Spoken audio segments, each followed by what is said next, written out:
Bapak Ibu yang diberkati oleh Tuhan, ya kita bersyukur meskipun hari ini pelayanan harus dilakukan dari rumah ya. Saya juga belum berani untuk datang ke kampus karena situasi kondisi yang masih belum memungkinkan.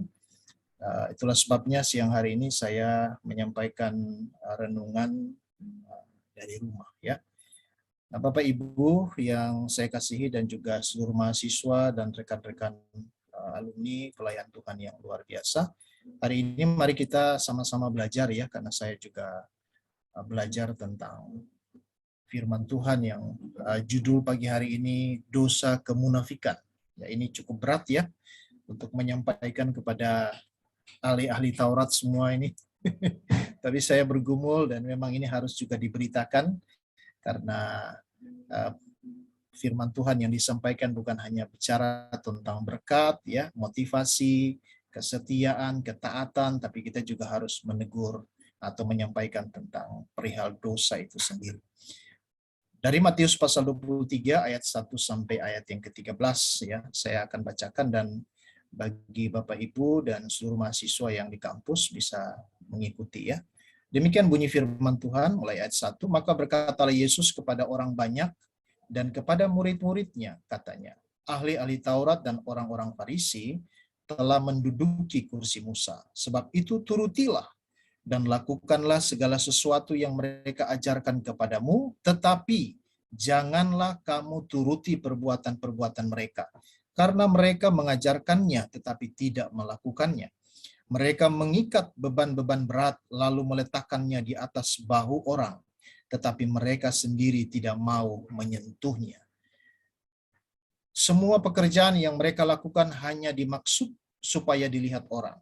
Mereka memakai tali sembayang yang lebar dan jubah yang panjang. Mereka suka duduk di tempat terhormat dalam perjamuan dan di tempat terdepan di rumah ibadat. Mereka suka menerima penghormatan di pasar dan suka dipanggil rabi. Tetapi kamu, janganlah kamu disebut rabi, karena hanya satu rabimu, dan kamu semua adalah saudara. Dan janganlah kamu menyebut siapapun bapa di bumi ini, karena hanya satu bapamu, yaitu Dia yang di surga. Janganlah pula kamu disebut pemimpin, karena hanya satu pemimpinmu, yaitu Mesias. Barang siapa terbesar di antara kamu, hendaklah ia menjadi pelayanmu. Dan barang siapa meninggikan diri, ia akan direndahkan. Dan barang siapa merendahkan diri, ia akan ditinggikan. Dan ayat 13, celakalah kamu, hai ahli-ahli Taurat dan orang-orang Farisi, hai kamu orang-orang munafik, karena kamu menutup pintu-pintu kerajaan surga di depan orang, sebab kamu sendiri tidak masuk dan kamu merintangi mereka yang berusaha untuk masuk. Wow, ini dahsyat ya. Ini perkataan yang keras ya. Yesus sendiri menegur ahli-ahli Taurat, orang-orang Farisi yang sangat dekat dengan firman, yang selalu mengajarkan firman, tetapi Yesus berkata, Yesus mengecam mereka dan berkata mereka adalah orang-orang munafik ya. Itulah sebabnya siang ini kita akan belajar tentang dosa kemunafikan. Bapak Ibu, saudara yang diberkati oleh Tuhan, Billy Graham pernah berkata begini, bahwa berkhotbah itu adalah satu pekerjaan yang sulit ya. Mengapa? Karena sama dengan menampar pipi sendiri. Ya, dan tidak semua pengkhotbah berani melakukannya. Jadi berkhotbah itu bukan hal yang gampang. Saya sendiri pun ketika mempersiapkan khotbah ini bukan hal yang gampang ya. Di dalam pelayanan di jemaat ya, saya harus memang mengatur keseimbangan khotbah-khotbah tentang berkat, tetapi juga khotbah tentang kekudusan, khotbah tentang dosa, supaya jemaat juga ditegur, jemaat juga diingatkan.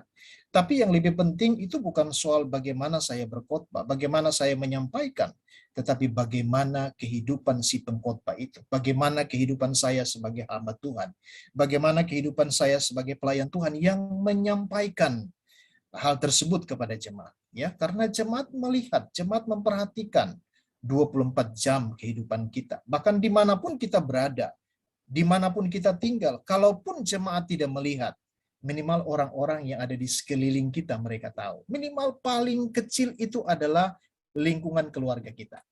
Jadi menurut Billy Graham, berkhotbah itu pekerjaan yang sulit. Karena sama dengan menampar pipi sendiri. Dan itu tidak semua pengkhotbah berani melakukannya. Saya ingat dulu ketika saya masih di kampung ya, saya dulu memang sebelum datang ke Jakarta kuliah, pekerjaan saya hari-hari itu adalah sebagai supir angkot ya.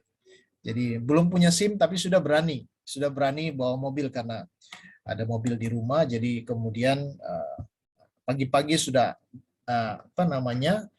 angkut anak-anak sekolah. Gitu ya. Satu kali saya melanggar aturan, saya menerobos jalur yang tidak harus boleh diikuti oleh polisi, tapi kemudian karena anak-anak sekolah sudah terlambat, saya terobos. Dan ketika balik dari jalur itu, ternyata saya sudah polisi sudah menunggu di depan, dan saya akhirnya ditilang. Nah, karena tidak ada uang, ya zaman dulu itu kasih uang itu hal yang mudah, hal yang biasa. Kalau sekarang sudah tidak boleh.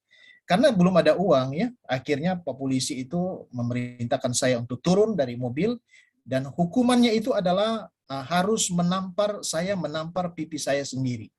Dan dia memberikan contoh, dan dia katakan, kamu tampar pipimu lebih kuat dari tamparan saya. Jadi dia berikan contoh dulu, plak.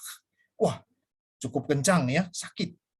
Dan dia katakan, sekarang kamu harus tampar pipimu lebih kuat dari tamparan saya. Saya tampar pipi saya dong, mungkin lebih kuat karena sakit. Jadi saya tamparnya pelan saja. Tapi dia kasih contoh lagi, begini, pak, dia tampar lagi. Di pipi kanan lagi dia tampar. Dia bilang, kamu harus lebih kuat. Akhirnya ya, mau tidak mau ya, saya sedikit mengencangkan tamparan itu, dan itu pukul di pipi saya sendiri. Tangan saya yang nampar pipi saya sendiri, dan itu sakit. Gitu ya. Jadi ketika kita berkhotbah, apalagi menyampaikan tentang dosa, menyampaikan tentang kekudusan, menyampaikan tentang kemunafikan, ini sama saja dengan kita menampar pipi kita sendiri. Kenapa? Ya saya harus mengangkat ini karena bukan berarti bahwa hal ini tidak penting. Ini penting karena Yesus sendiri mengecam orang ahli-ahli Taurat. Yesus sendiri mengecam orang-orang Farisi. Yesus menaruh perhatian yang sangat besar terhadap kemunafikan. Yesus bukan hanya berkhotbah tentang berbahagialah, ya dalam Matius pasal 5, berbahagialah karena apabila kamu menderita, berbahagialah, dan seterusnya. Tapi Yesus juga mengecam ahli-ahli Taurat yang kemudian dari pola hidup mereka tidak menunjukkan seperti apa yang seharusnya. Nah, Bapak, Ibu, Saudara, seluruh mahasiswa yang saya kasihi, tentu ini menjadi perhatian bagi kita semua, atau menjadi bagian yang penting bagi kita, supaya kita juga ketika di dalam melayani Tuhan, di dalam berkhotbah, di dalam menyampaikan renungan-renungan, kita juga kembali harus mengintrospeksi diri kita. Apalagi kalau kita bicara tentang dosa, ya itu jarang sekali kalau kita diundang, ya pendeta diundang di suatu gereja dan bicara tentang dosa. Saya yakin bahwa gereja itu tidak akan pernah mengundang lagi. Beberapa kali saya diundang di satu gereja yang cukup besar, kemudian saya tidak diundang lagi karena saya menegur tentang dosa perzinahan. Ya, saya sampaikan tentang dosa perzinahan, dan ternyata majelisnya mengatakan, Pak Pendeta, khotbahnya terlalu keras. Karena ternyata ada majelis yang diisukan, ya sesama majelis itu diisukan mereka selingkuh, sehingga kemudian saya sudah tidak, yang saya bilang saya tidak jadi masalah, yang penting apa yang saya sampaikan itu adalah sebuah kebenaran. Ya, khotbah tentang dosa itu sensitif sehingga jarang atau tidak berani mungkin dikhotbahkan. Tapi saya yakin dan percaya, ya teman-teman hamba Tuhan, senior-senior, Bapak Ibu, saudara kekasih, ya teman-teman atau rekan-rekan mahasiswa, ini harus bisa menyampaikan ini dengan tegas, ya dengan jelas. Kenapa? Karena ini menjadi perhatian utama di dalam Alkitab. Yesus juga menegur kehidupan ahli-ahli Taurat dan orang-orang Farisi. Dan sebenarnya ketika kita berkhotbah, apa tujuannya? Apakah tujuan khotbah kita itu hanya untuk menyenangkan manusia? Ataukah tujuan khotbah kita menyenangkan hati Tuhan? Apakah kita berkhotbah hanya untuk menyenangkan hati kita, si pengkhotbah, ataukah kita menyenangkan hati Tuhan? Ini yang menjadi penting. Sehingga ada seorang yang bernama Elmer Towns, dia berkata, kalau khotbah saya tidak membuat orang lain tersinggung, maka kemungkinan Tuhanlah yang tersinggung. Ya, bukan berarti bahwa setiap khotbah kita menyinggung orang, itu bukan. Ya, kita belajar dalam pastoral counseling, kita belajar dalam teologi pastoral. Ya, khotbah kita bukan menyinggung orang, tapi kita menyampaikan kebenaran. Kita menegur apa yang harus firman Tuhan sampaikan, kita sampaikan kepada jemaat, kita sampaikan kepada umat. Ya, kalau mereka tersinggung atau mereka diberkati, ditegur oleh firman Tuhan, puji Tuhan, dan kemudian mereka bertobat, itu adalah satu berkat yang luar biasa. Jadi Elmer Towns berkata, kalau khotbah saya tidak membuat orang lain tersinggung, atau tidak membuat jemaat itu berubah, tidak membuat jemaat itu menyadari akan dosanya, kemungkinan besar Tuhanlah yang tersinggung. Kenapa? Karena kebanyakan orang berkhotbah hanya menyenangkan pendengar, dan itu sudah dituliskan. Di akhir zaman ini ada banyak orang yang mencari pembicara, mencari pengkhotbah yang menyenangkan hati, menyenangkan telinga. Ya, kalau bisa dari awal khotbah sampai terakhir itu ketawa-ketawa terus. Apa bedanya dengan stand up comedy? Saya pernah undang pengkhotbah yang suka stand up comedy, dan saya ingin coba. Saya tanya kepada salah seorang ibu di jemaat tempat saya melayani. Saya ingin tahu sampai sejauh mana dia memahami firman yang disampaikan oleh si pengkhotbah. Saya tanya, gimana Bu pelayanan pendeta hari ini? Wow, luar biasa. Jadi firman Tuhan tadi bagaimana? Wah, pendetanya lucu ya. Dari awal sampai akhir saya ketawa. Lalu firman Tuhan bagaimana? Ya, saya lupa. Pokoknya yang penting pendetanya lucu. Jadi tujuan kita berkhotbah ini mau stand up comedy atau apa? Tapi ilustrasi ya itu penting, itu bisa diselipkan. Tapi jangan sampai murni apa yang kita sampaikan itu hanya berkaitan dengan bagaimana supaya manusia disenangkan, bagaimana supaya jemaat disenangkan, bagaimana supaya hamba Tuhan atau kita sendiri senang. Nah, Bapak Ibu, jemaat yang diberkati oleh Tuhan, kekasih-kekasih Tuhan. Matius 23:13 ini jelas. Yesus menaruh perhatian sangat serius tentang dosa kemunafikan. Yesus berkata kepada ahli-ahli Taurat dan orang Farisi, celakalah kamu hai ahli-ahli Taurat dan orang-orang Farisi, hai kamu orang-orang munafik.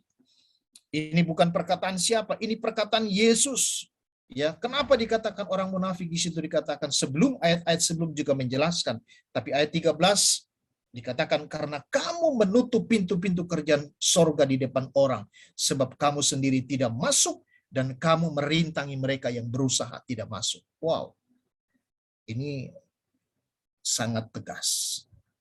Ya, ahli Taurat, orang Farisi, tapi Yesus katakan kamu sendiri tidak masuk ke dalam kerajaan sorga. Ini tantangan yang besar buat kita. Ketika kita terjun dalam pelayanan harus ingat ini bahwa tugas pelayanan kita tentu lebih berorientasi kepada bagaimana hati Tuhan disenangkan, bukan menyenangkan hati manusia. Ketika kita melayani bukan menyenangkan manusia, bukan menyenangkan orang lain. Seringkali ketika kita berusaha menyenangkan orang lain, kita tidak berani menegur. Kita tidak berani menyampaikan kalau itu salah. Kalau memang itu salah dan kelihatan, ketahuan, lebih baik tegur daripada kita tidak tegur. Ini tantangan bagi kita semua. Bagi mahasiswa yang nanti akan, ya dari sekarang teman-teman semua, rekan-rekan semua sudah ambil bagian dalam pelayanan, yang nanti ke depan secara organisasi akan jadi, secara organisasi nanti akan dievangeliskan, akan dipendetakan, dan akan terjun dalam tugas-tugas pelayanan yang lebih besar lagi. Ingat ini bahwa ternyata status sebagai ahli Taurat, status sebagai orang-orang Farisi yang dekat sekali dengan firman, yang mungkin setiap hari ya dia pegang Alkitab, tapi Tuhan katakan kamu sendiri tidak masuk ke dalam sorga. Ini pesan yang sangat serius. Nah, untuk lebih jelas, mari kita coba lihat dulu apa arti munafik ya. Munafik itu di dalam Kamus Bahasa Indonesia itu bermuka dua. Ya. Perkataannya tidak sesuai dengan perbuatan. Berpura-pura percaya dan setia, tetapi ternyata dalam hatinya tidak demikian. Ini arti munafik. Jadi orang kalau bermuka dua, ini munafik. Ya, di satu sisi kelihatan dia sangat rohani, tapi di sisi yang lain sangat rohana. Ya, kelihatannya luar biasa, tetapi kemudian di sisi yang lain biasa di luar. Nah, ini bermuka dua. Menjadi perenungan bagi saya secara pribadi dan terus berdoa supaya Tuhan kuatkan dan Tuhan mampukan. Dan tentu ini bagi kita semua, para calon-calon pendeta, calon-calon evangelis, dan seluruh rekan-rekan pelayan Tuhan, para alumni yang sudah terjun dalam pelayanan. Jangan sampai kemudian kita terjerumus di dalam dosa bermuka dua ini. Dosa kemunafikan. Perkataan kita tidak sesuai dengan perbuatan. Di mimbar mungkin kita berkata A, tetapi kemudian di bawah mimbar kita berkata B. Di mimbar mungkin kita berkata C, tapi ternyata di tempat yang lain kita melakukan hal yang lain. Berpura-pura percaya dan setia, tapi dalam hati tidak demikian. Nah, dalam Alkitab Perjanjian Baru, kata munafik itu diterjemahkan dengan kata hipokrites. Ya, dan ada 20 kali kita temukan. Artinya ini Yesus menaruh perhatian penting. Ya, ajaran Alkitab menyoroti tentang kemunafikan ini menjadi perhatian yang luar biasa. Ada ditemukan 20 kali berkaitan dengan hal itu. Dan ternyata Bapak Ibu, saudara yang diberkati oleh Tuhan, kata hipokrites ini itu artinya menunjuk kepada seorang yang bermain drama, pemain drama. Jadi pada zaman Yunani kuno itu kalau ada drama atau ada pentas, itu ada seorang di belakang layar yang membacakan naskahnya. Lalu kemudian ada seorang lagi yang ada di panggung, dialah yang kemudian memperagakan atau melakonkan atau memerankan. Jadi apa yang dilakonkan oleh aktor atau oleh seseorang di panggung sebenarnya itu bukan dia, tapi ada orang lain yang di belakang. Jadi ketika bicara tentang hipokrites, ini seseorang yang memainkan peran yang sebenarnya bukan asli dirinya sendiri. Makanya tidak salah kalau dikatakan bermuka dua. Perkataannya tidak sesuai dengan perbuatannya. Ini menjadi perhatian penting dari Yesus, perhatian utama dari Yesus. Yesus berkata, hai orang-orang munafik, ya, menuju kepada ahli Taurat dan orang-orang Farisi. Nah, kita akan lihat 4 dosa kemunafikan dari Matius pasal 23. Kita lihat yang pertama, ya, dosa kemunafikan yang pertama itu adalah pintar mengajar, tetapi tidak pintar melakukan. Ayat 2-3 berkata begini, ahli-ahli Taurat dan orang-orang Farisi telah menduduki kursi Musa. Sebab itu turuti, kata Yesus, turuti dan lakukan segala sesuatu yang mereka ajar. Turuti yang mereka ajarkan kepadamu. Tapi jangan kamu turuti perbuatan-perbuatan mereka. Wow, Yesus katakan turuti apa yang mereka ajarkan. Tapi jangan menuruti apa yang mereka berbuat. Ya, tetapi jangan kamu turuti perbuatan-perbuatan mereka karena mereka mengajarkannya tetapi tidak melakukannya. Bapak, Ibu, Saudara yang diberkati Tuhan, ini menjadi perenungan bagi kita semua. Sudahkah ketika kita mengajar, kita berkhotbah, kita memimpin renungan, apakah kita melakukannya atau tidak? Kalau kita melakukan, puji Tuhan. Dan teruslah lakukan, lebih setia lagi. Tapi kalau apa yang kita ajarkan dan ternyata kita tidak melakukannya, berarti ini masuk di dalam dosa kemunafikan. Pintar mengajar, tetapi tidak pintar melakukan. Banyak orang pintar mengajar, tetapi tidak pintar melakukannya. Karena mengajar itu gampang, ya. Bagi saya sebagai seorang pengajar juga gampang, karena hanya baca, diktat, dalami, lalu kemudian ajar. Tapi persoalannya, apakah saya terapkan itu atau tidak? Beri contoh atau tidak? Bagi kita, menyampaikan khotbah di jemaat itu gampang. Apalagi bagi kita yang sudah terbiasa, sudah puluhan tahun melayani Tuhan. Gampang menyampaikan khotbah. Tapi persoalannya, kita lakukan enggak? Ketika kita khotbah tentang berdoalah setiap hari. Doa enggak kita setiap hari? Ketika kita berkhotbah, penginjilan, lakukan pelayanan misi. Kita lakukan nggak pelayanan misi? Menginjil nggak kita setiap hari? Turun nggak kita pergi berkunjung? Datangin nggak jemaat? Datangin nggak orang-orang yang sedang ada di pinggiran jalan? Kita lakukan itu atau tidak? Itu persoalannya. Karena Yesus mengecam ahli-ahli Taurat dan orang-orang Farisi. Ada seorang hamba Tuhan berkata, ampuni saya Tuhan, kalau baju saya lebih tercium bau harum molto daripada bau keringat karena pergi memberitakan Injil. Ampuni saya Tuhan kalau pakaian saya ini wanginya pewangi pakaian yang masih kental wanginya karena mungkin hanya di rumah saja daripada baju saya bau keringat karena pergi memberitakan Injil. Ini teguran yang keras, saya sendiri pun ditegur oleh firman Tuhan ini. Dan saya rindu supaya kita sama-sama merenungkan bagian ini. Ketika kita mengajarkan kepada jemaat berkorban, kita berkorban enggak? Gitu ya. Ketika kita mengajarkan kepada jemaat atau kita berkhotbah tentang kekudusan, kita hidup kudus enggak? Pintar mengajar, apakah kita pintar melakukan atau tidak? Ahli Taurat dan orang-orang Farisi, Yesus katakan mereka adalah orang-orang yang munafik karena pintar mengajar tetapi kemudian tidak pintar melakukannya. Mari kita berdoa meminta ampun kepada Tuhan kalau selama ini kita terlalu pintar mengajar tetapi kita tidak pintar di dalam melakukannya. Minta ampun sama Tuhan. Kita sama-sama meminta belas kasihan Tuhan. Tuhan mengampuni kita supaya kita juga bukan hanya cakap di dalam mengajar, tapi kita juga cakap di dalam melakukan setiap perintah Tuhan. Ada seorang hamba Tuhan. Satu kali saya mengikuti satu acara pengkhotbah. Ya, bukan di jajaran, saya tidak perlu sebutkan namanya, bukan di kalangan kita orang Presbyterian, dari aliran dari gereja lainnya. Saya ikuti dan dia pengkhotbah. Kebetulan saya pulang dari acaranya di Jakarta dan saya tidak bawa mobil. Nah, saya kebetulan satu arah dan kemudian saya bilang, Pak, bisa nggak saya nebeng numpang mobil Bapak? Oh iya, boleh pulang. Dia khotbah tentang kepenuhan Roh Kudus. Bagaimana kalau seorang dipenuhi Roh Kudus dia mesti sabar ya, bisa mengendalikan diri. Khotbah tentang itu. Tapi ketika di jalan, macet jalan.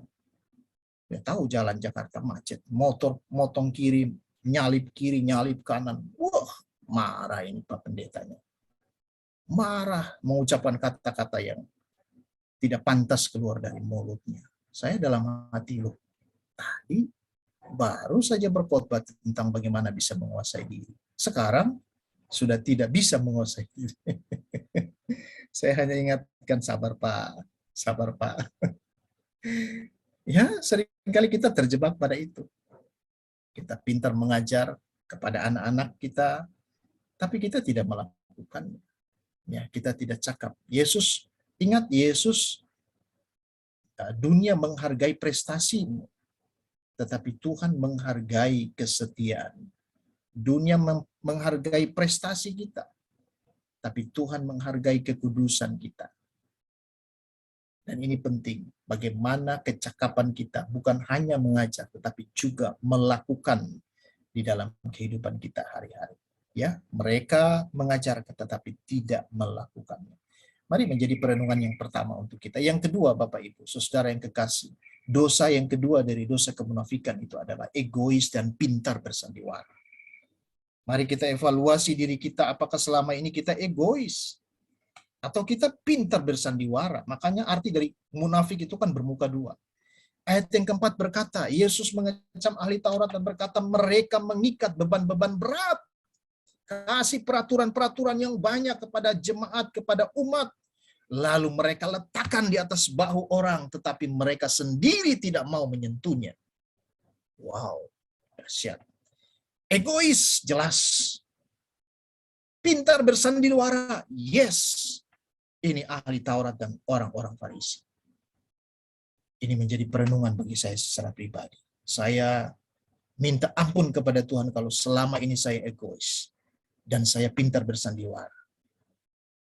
Dan apa yang kita ucapkan, apa yang kita katakan itu dilihat oleh orang, dinilai oleh orang. Orang-orang yang ada di sekitar kita, orang-orang yang ada di gereja, orang-orang yang ada di pelayanan, orang akan tahu, orang akan lihat siapa kita. Apakah kita pintar bersandiwara ataukah kita seorang yang egois? Ketika kita egois dan pintar bersandiwara, Yesus katakan, hei orang munafik, bertobatlah. Mari kita sama-sama merendahkan diri. Supaya kita tidak egois dan tidak pintar bersandiwara. Kalau ya, katakan ya. Kalau tidak, katakan tidak. Ini satu tantangan yang berat buat kita. Di era, di zaman yang serba luar biasa. sekarang ini kita diminta seringkali bisa kompromi dengan segala sesuatu. Bahkan bisa juga kita kompromi dengan dosa hanya karena melakukan sesuatu. Ini penting bagi kita.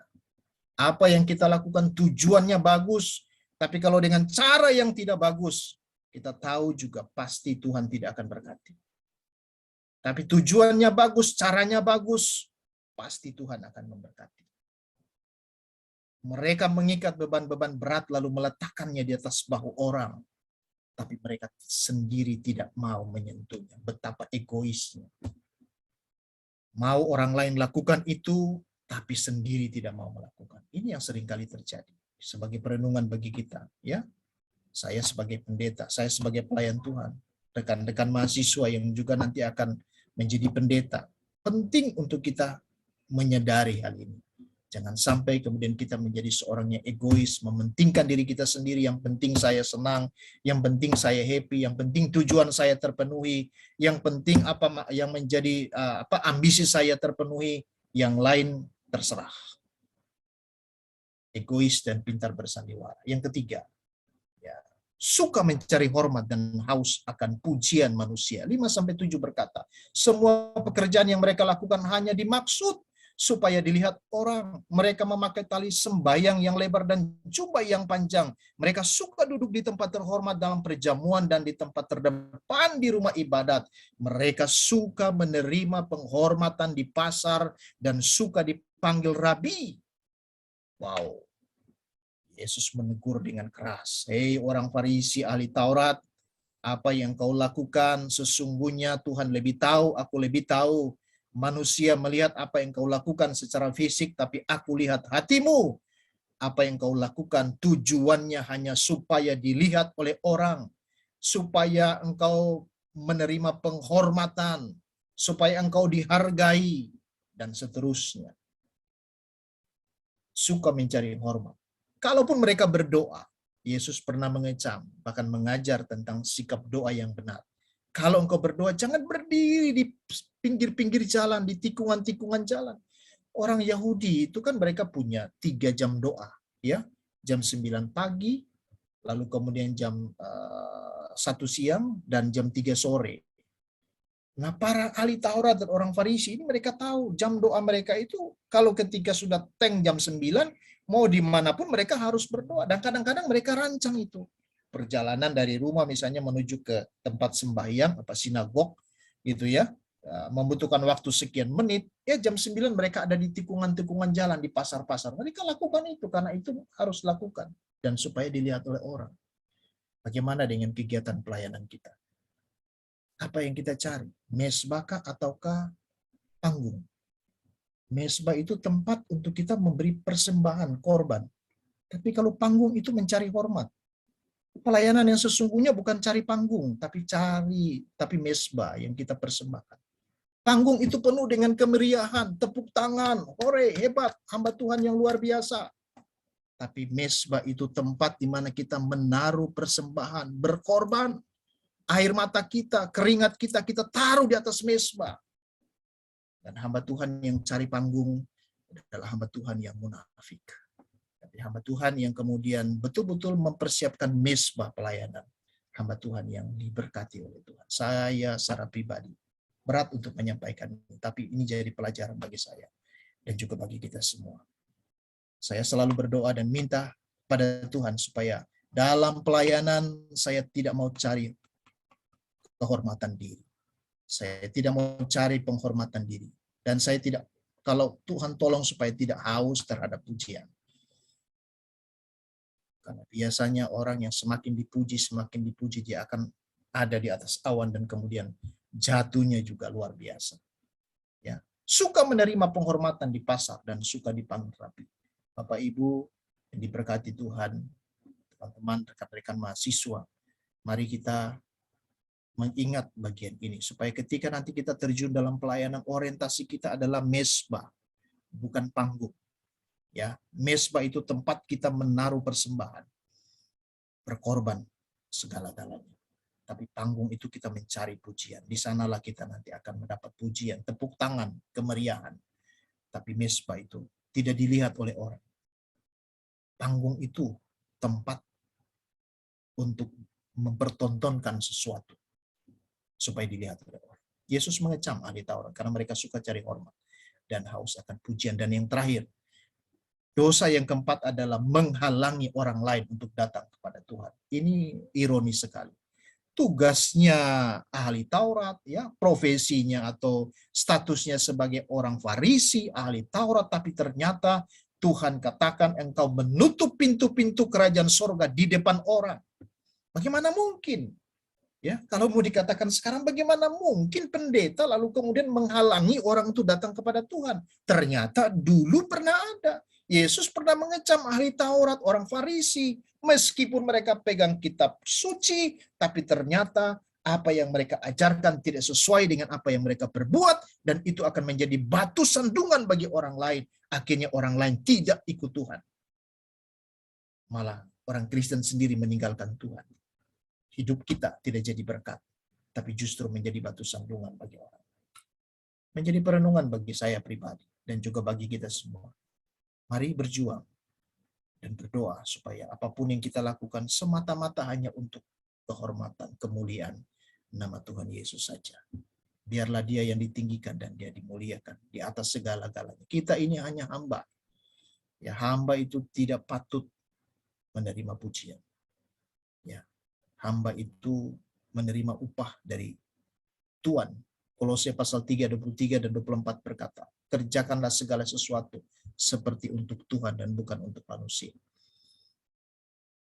Dan engkau tahu, Kristus itu adalah Tuhan dan engkau atau kita ini adalah hamba. Kita akan menerima upah yang berasal dari Tuhan kita, yaitu Kristus. Saya berdoa agar supaya renungan yang mungkin singkat ini memberkati kita semua. Saya secara pribadi juga berdoa, ya, supaya Tuhan tolong tidak terperosok dalam dosa kemunafikan, karena ini sangat dekat sekali dengan profesi kita, dengan tugas kita sebagai pelayan-pelayan Tuhan. Sebagai kesimpulan, 4 dosa kemunafikan yang perlu kita hindari adalah pintar mengajar tapi tidak pintar melakukan, egois dan pintar bersandiwara, suka cari hormat dan haus pujian manusia, dan menghalangi orang lain datang kepada Tuhan. Kiranya Tuhan memberkati kita semua. Mari kita berdoa. Bapa di surga, terima kasih untuk firman-Mu. Ampuni kami kalau ada hal-hal yang kami perbuat, kami pikirkan, kami lakukan yang tidak sesuai dengan firman-Mu. Ampuni kami Tuhan. Kasihanilah kami, hamba-hamba-Mu yang berdosa. Tolonglah kami supaya kami betul-betul menjadi pribadi-pribadi yang menyenangkan hati Tuhan. Bukan hanya menyenangkan hati manusia, tapi menyenangkan hati-Mu. Tolonglah kami ya Tuhan. Terima kasih Tuhan untuk firman-Mu. Dalam nama Yesus kami berdoa. Haleluya.